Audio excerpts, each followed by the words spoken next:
বর্ষা নামার ঠিক এক সপ্তাহ আগে দার্জিলিং বেড়াতে এসেছিলাম। 3 দিন দার্জিলিংয়ে কাটিয়ে রওনা দিলাম মিরিকের উদ্দেশ্যে। মিরিক যাওয়ার পথে এমন একটা জায়গায় ঘুরে এলাম যেটা এখনো অনেকেরই অজানা অচেনা। জায়গাটা কিন্তু অসাধারণ সুন্দর। দার্জিলিং থেকে 45 কিলোমিটার দূরে মিরিক ভ্যালিতে ওকাইটি টি এস্টেট। এখান থেকেই অর্গানাইজ করা হয় ওকাইটির 1600 একর টি এস্টেটে টি ট্যুর। জায়গাটার নাম ওকাইটি ফটক।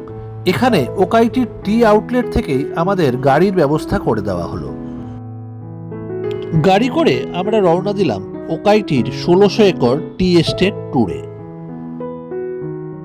অপূর্ব সুন্দর প্রাকৃতিক পরিবেশ, প্রকৃতির মধ্যে একেবারে যেন মিশে যাচ্ছে এখানে। চা বাগানের মধ্যে দিয়ে আঁকাবাঁকা পাহাড়ি রাস্তা। ওকাইটি দার্জিলিংয়ের সবথেকে পুরনো এবং সবথেকে বিখ্যাত টি এস্টেট। এই টি এস্টেটের মধ্যেই রয়েছে 10টা গ্রাম, তাতে প্রায় 1000 লোকের বসতি। গ্রামগুলো ভারী সুন্দর ফুল গাছ দিয়ে সাজানো।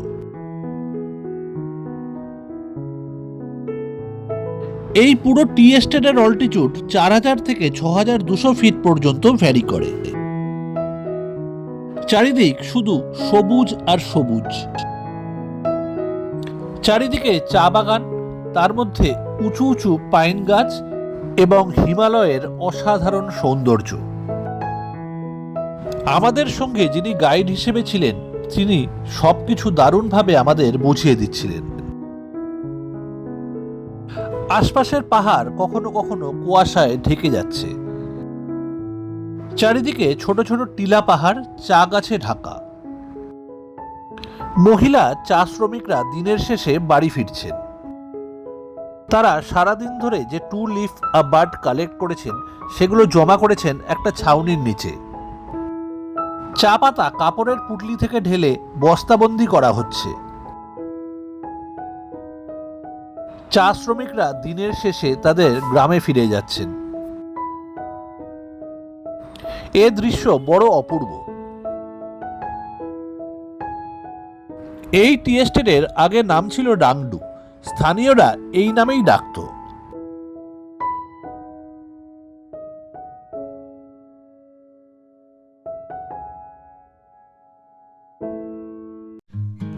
সামনের টিলা পাহাড়ের ওপর একটা 360 ডিগ্রি ভিউ পয়েন্ট, একটা ওয়াচ টাওয়ার যার থেকে চারিদিকের অপূর্ব সৌন্দর্য উপলব্ধি করা যায়। চা বাগানগুলো একেবারে কুয়াশায় ঢেকে যাচ্ছে।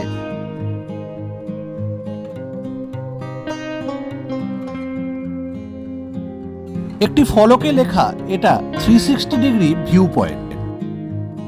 এখান থেকে দেখতে পাবেন চারিদিকে চা গাছের সবুজ কার্পেট বিছানো, মাঝে মধ্যে উঁচু উঁচু পাইন গাছ, সবুজের বিভিন্ন রঙের পাহাড়,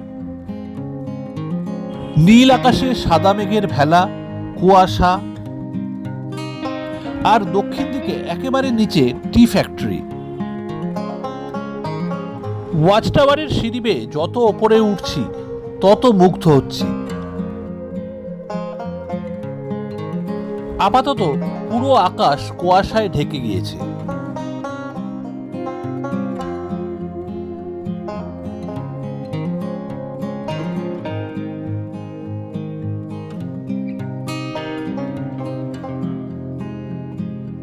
সিঁড়ি বেয়ে ওয়াচ টাওয়ারের একেবারে ওপরে উঠছি।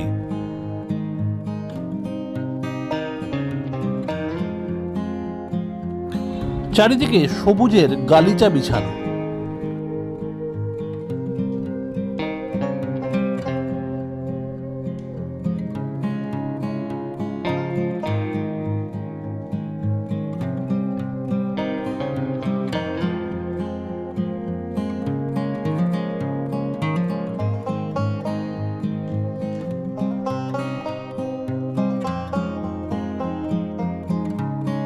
একটা অদ্ভুত জিনিস চোখে পড়ল।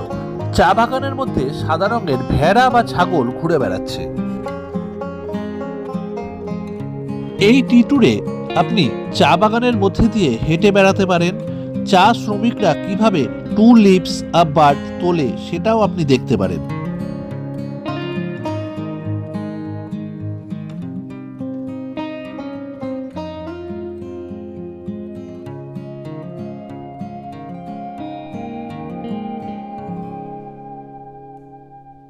চা বাগানের মধ্যে দিয়ে পাথুরে রাস্তা ধরে হেঁটে বেড়াতে দারুণ লাগছে। ওকাইটি টি এস্টেটের একটা বৈশিষ্ট্য হলো এটা পুরোপুরি বায়ো অর্গানিক টি গার্ডেন।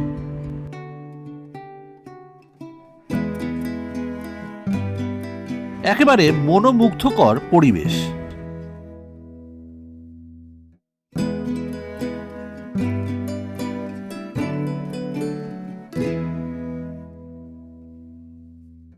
চা শ্রমিকরা সারাদিন ধরে যে চা পাতা তুলেছিল সেটা কালেক্ট করবার জন্য একটা গাড়ি আসছে। একটা অদ্ভুত জিনিস জানতে পারলাম, চা গাছের আশপাশে যদি কোনো সুগন্ধি গাছ থাকে চা পাতা সেই সুগন্ধ ইনহেরিট করে নেয়। জানতে পারলাম first flush, second flush, rain flush এবং অটাম ফ্লাশ কি, এবং কোন ফ্লাশের চা কি রকম।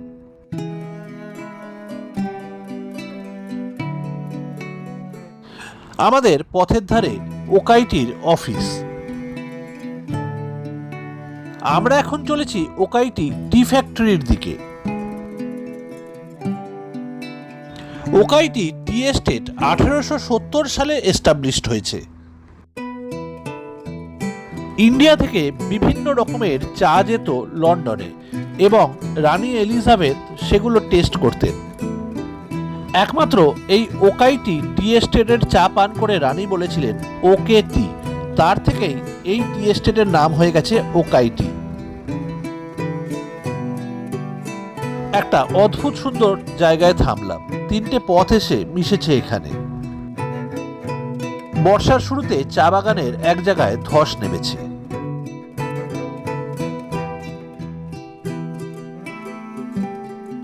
চা গাছে ঢাকা ছোট ছোট টিলা পাহাড়ের পাশ দিয়ে চলেছে আমাদের রাস্তা।